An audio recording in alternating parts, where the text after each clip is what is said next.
Bonjour Annick Cogent, Bonjour. grand reporter.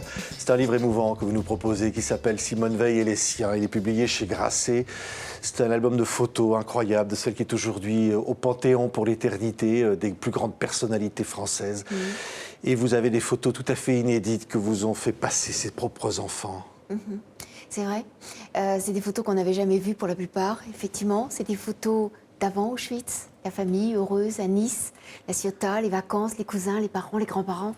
Et puis après, la tribu et la famille qu'elle a reconstituée et qui a prospéré et qui est devenue nombreuse puisqu'elle avait des petits-enfants et même arrière-petits-enfants maintenant. Ce sont des photos très intimes, on la voit à Languille, on la voit souriante, on la voit heureuse, on la voit à des moments où elle rêve.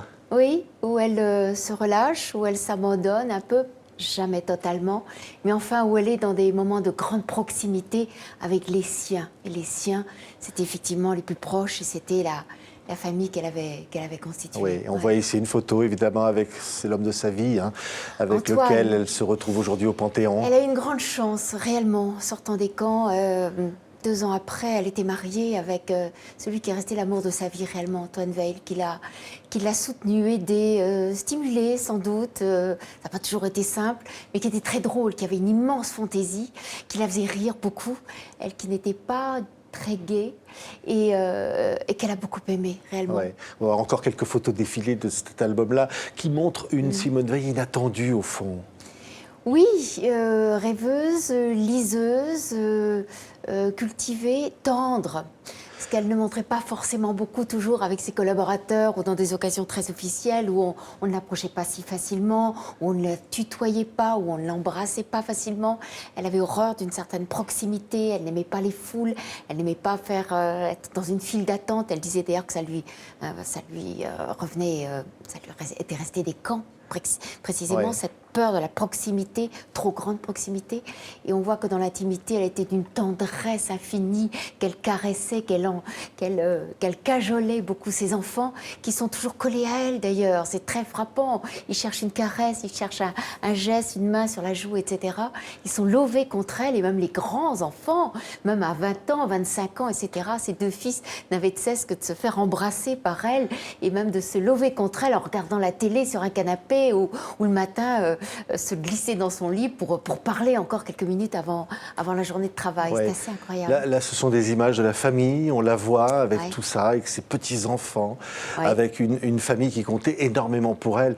Mais ce livre, évidemment, commence par des photos d'enfance, des photos extrêmement touchantes aujourd'hui, parce qu'évidemment, on y retrouve sa sœur chérie, on y retrouve sa maman, pour laquelle elle avait une telle affection, qui va mourir au sortir du camp de la mort. Juste avant, quelques jours avant la libération du camp de Bergen-Belsen. Oui, sa maman, avec laquelle elle était restée, qu'elle avait protégée d'ailleurs pendant cette année et demie où elles ont été enfermées à Auschwitz, et puis avec qui elle a fait la marche de la mort insoutenable. La maman était déjà malade du typhus, qu'elle soutenait, pour laquelle elle se battait, parce que Simone était plus forte que tout et se battait pour 3, pour sa sœur et pour elle. Elles avaient eu cette chance de rester toutes les 3 jusqu'au bout.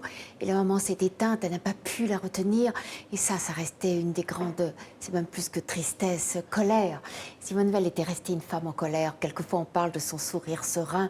Elle avait un très, très beau sourire, mais qui n'était pas joyeux. C'était une femme en colère. Ce qui s'était passé, la Shoah, les trahisons et la barbarie de la Shoah était marqué en elle pour toujours. Et c'est ce qui animait toute sa vie politique et tous ses combats. La réconciliation avec l'Allemagne et la fabrication de l'Europe. Oui, Milou. Cette sœur qu'elle a aimée tellement, avec laquelle elle a subi évidemment l'horreur des camps. Sa sœur aînée. Et qu'elle va perdre quelques années plus tard. Ah oui, sa sœur avec qui était son double, ou qui était sa deuxième maman. D'ailleurs, quand elles étaient petites, c'était Milou qui, quand la maman était obligée de sortir le soir, qui avait mission de la part de la maman d'aller cajoler, embrasser la plus petite qui était Simone, qui était toujours avide de baiser. Et Milou qui était avec elle effectivement à Auschwitz et qui a été tuée dans un accident de voiture 2 ans ou 3 ans après le camp, alors qu'elle était venue rendre visite à Simone et à sa famille en Allemagne. Sa voiture s'est écrasée et elle a perdu son petit garçon également. Et pour Simone, ça a été un moment indicible. Elle dit d'ailleurs, et vous le rappelez dans le livre, que Ouais. c'est l'une des seules fois de sa vie où elle a pleuré. Ah ouais, ça. Elle ne pleurait pas, Simone Elle Veil. pleurait pas. Elle se retenait toujours. La dignité, on montre pas. On ne s'abaisse pas à montrer un chagrin qu'elle ressentait pourtant si profondément. Et là, Milou qui était le témoin de ce qu'elle avait vécu à Troyes, à Auschwitz. Milou était la seule avec qui elle pouvait tout dire, tout partager. Et là, c'était juste effroyable. Là, elle a failli s'effondrer, Simone. Et elle avait encore du mal à parler de Milou, d'ailleurs, sans avoir les larmes aux yeux. Les images de ces combats multiples, évidemment. Le combat pour les femmes. On la voit à l'Assemblée nationale pour l'interruption volontaire de grossesse. On la voit se battre. Ah oui. Oui, elle reste toujours droite. Très droite. Et malgré les insultes, malgré les humiliations, malgré tout ce qu'elle a pu entendre à l'Assemblée nationale et devant sa maison, devant son appartement, dans le hall de son immeuble, etc., les insultes les plus horribles, elle tenait bon, elle tenait droit, aidée aussi par sa famille, toujours pareil, les siens précisément, et elle savait qu'elle était dans le juste. Alors, c'est pour ça que d'ailleurs Giscard d'Estaing l'avait choisie à dessein. Elle ne faisait pas peur aux Français et elle a fasciné les Français, ceux qui l'aimaient, ceux qui ne l'aimaient pas. On était obligés de se dire « Waouh, quelle dignité, quelle intégrité, quelle force !» dans ce regard, dans cette attitude, dans ce sourire aussi et ce regard si transparent. Oui, son combat pour l'Europe. Ouais. Évidemment, elle sera présidente du Parlement européen. Oui, et son combat va bien au-delà. C'est un combat, c'est l'un des combats de sa vie. Oui, et quand elle y pensait, c'était aussi en souvenir d'Yvonne, sa maman. Son père avait été prisonnier de guerre, ancien combattant, la guerre 14-18, donc ne pouvait pas croire que la France les trahirait. C'était pas possible. Donc effectivement, quand on a commencé à avoir peur pour les Juifs, à voir qu'il y avait des mesures de plus en plus discriminantes, le père pouvait pas croire. La France n'allait pas les lâcher, pas les Français. Ils étaient Français, ils étaient Français. Et malgré tout, Simone qui était pourtant la plus jeune de la famille, avait crainte et pensait que se faire enregistrer comme juif et porter l'étoile jaune n'était pas bon. Mais le père ne pouvait pas croire. Le père, après la guerre, parlait des boches, se méfiait des boches.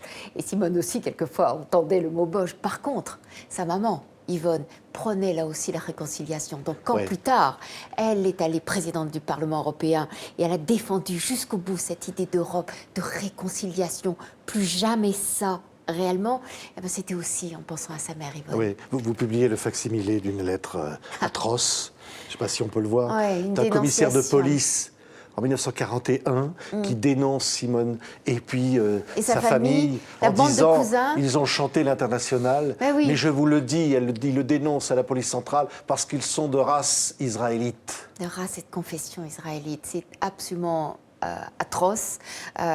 Simone, avec sa famille, allait tous les étés à La Ciotat, il louait une grande maison. Évidemment, ça chahutait, les jeunes dormaient tous ensemble, et puis ils faisaient des fêtes, etc., dans le jardin. Et un jour, ils ont entonné l'Internationale. Et Simone, pareil, et le lendemain, dénoncé. Mais gravement. Et elle va être condamnée à 6 mois de prison avec sursis. Non, mais quand on Simone voit ça, Veil. c'est juste hallucinant, dénoncé par des Français, bien sûr, en notant bien qu'ils étaient israélites, donc de connivence avec l'ennemi, danger potentiel, évidemment.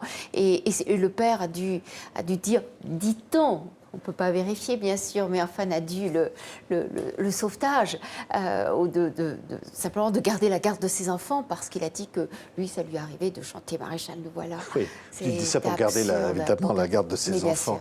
Il y a une citation incroyable, Antoine Veil, qui, lorsque sa femme Simone entre à l'Académie française, dit... le musée Grévin, après le musée l'Académie française, pourquoi pas le Panthéon? Ben non, dit-il là, ça serait too much.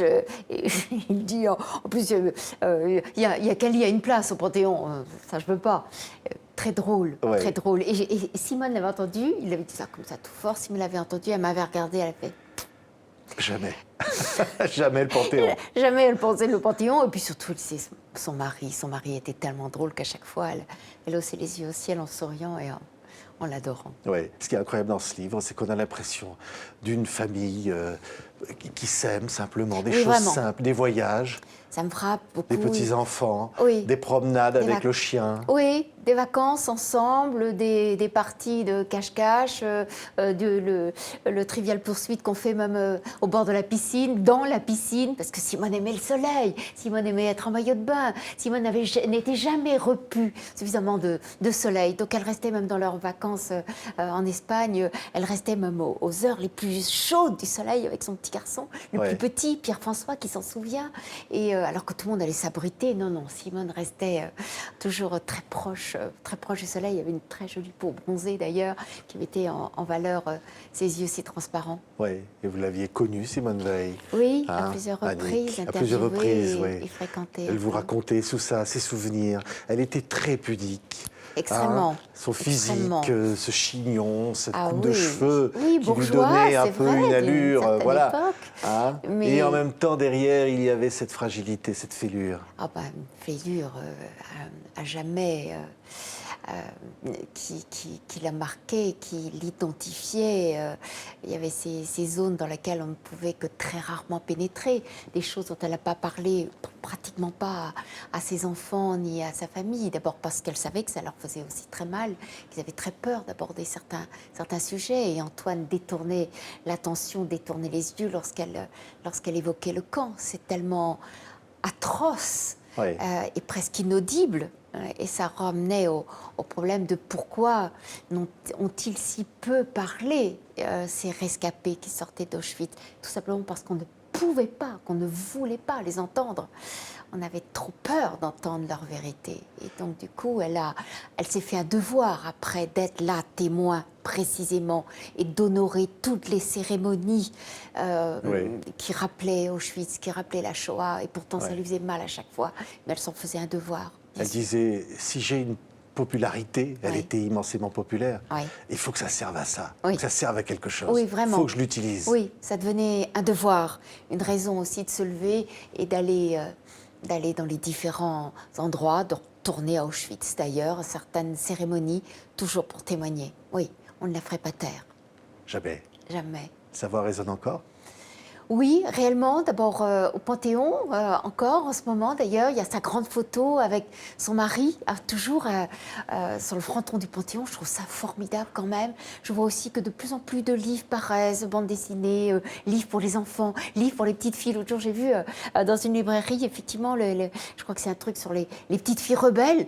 Et l'une de mes amies disait qu'elle lisait ça aussi à ses petits-enfants. On leur apprend qui sont les personnages, les femmes, parce que l'histoire des femmes est très très mal connue et qu'on a besoin d'héroïnes. Et c'en est une, réellement. On montre Simone, jeune fille, on montre Simone, chef ten scout, et puis on la voit après. Et oui, je pense que c'est un bel exemple. C'est un exemple inspirant pour toutes les jeunes filles, pas seulement les filles, évidemment, mais notamment aussi pour les filles. Merci beaucoup, beaucoup, Annick Cogent. C'est un livre formidable, extrêmement émouvant, extrêmement beau. Voilà, Simone Veil et les siens, publié chez Grasset. Merci. Merci.